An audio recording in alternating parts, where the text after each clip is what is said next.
Welcome and thank you all for coming again. A few weeks ago, I spoke to you about some of the proposed changes that the state of New Jersey wants to make to the EMTB training curriculum and scope of practice. Now, I've done some additional research since then, and there's some interesting points that have come up since then. The state put out an email about these new protocols, and in that email, they actually only highlighted 4 major areas. Now, those areas did include the increase in our scope of practice, additional medical devices that we can use, as well as additional training requirements. But there are other things that are being included in these new protocols, these new changes, that they didn't advertise, they didn't include. Unfortunately, it seems like the state is doing a little bit of cloak and dagger, smoke and mirrors, whatever you want to call it. And essentially, they're showing us these things, but they're slipping some other things in on the side while we're not looking. So let's go through some of the good points of the new changes, and then we'll get into some of those additional things that the state forgot to mention. The first thing is the addition of the epinephrine auto-injectors, the EpiPens. Now, I had already gone through what exactly they are, and I just wanted to bring some additional points across. I really do believe that these are a great thing to add. There was a pilot done in South Jersey where on the first day they had a confirmed save because they were using these EpiPens. There's even a study that showed that 10 out of 13 fatal or near fatal anaphylactic reactions that occurred outside of the home, none of the fatalities as a result of that study had epinephrine with them. However, all of the non-fatalities received epinephrine before or within 5 minutes of their reaction. No fatalities with the epi, fatalities without the epi.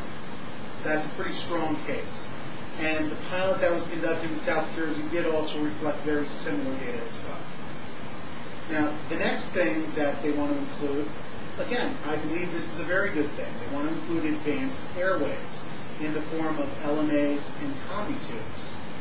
Now, these are going to be used for those tricky patients you can't get a normal airway in. The old airways that we were using that go through the nose or in the mouth are unfortunately, people try to treat them as a one-size-fits-all or a cure-all for any airway problems, but that's just simply not the case. When you have larger patients, you have people with obstructed airways or complicated airways, those basic devices are not going to get the job done all the time. And these advanced airways offer additional means to get that critical airway in there so we can ventilate the patients properly. Now, there are also studies that have been done with the combi tubes and the LMAs, both out of hospital and in hospital, and surgical, also in emergency medicine. And all of the studies come back and basically say the same thing. They do help improve patient mortality rate.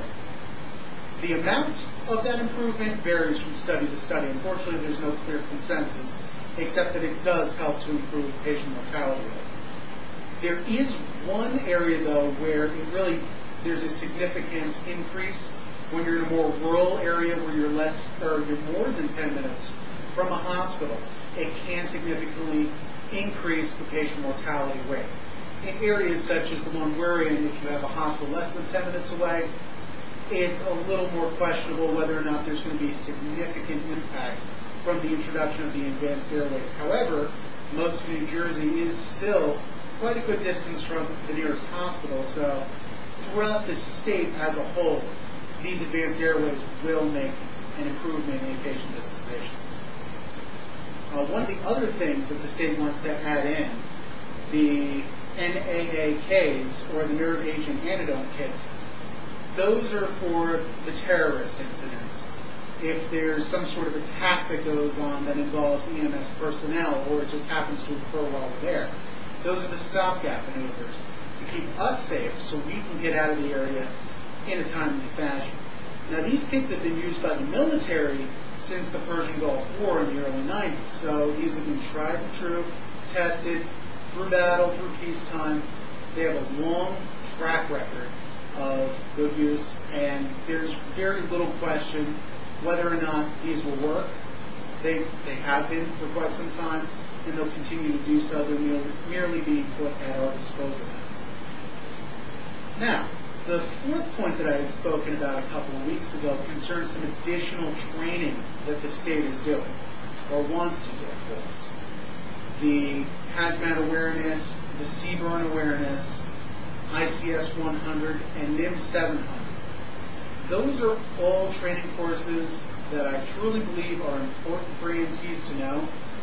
It's basic information that will really help to protect the EMTs as well as bystanders and patients. Now, a lot of this came from September 11th.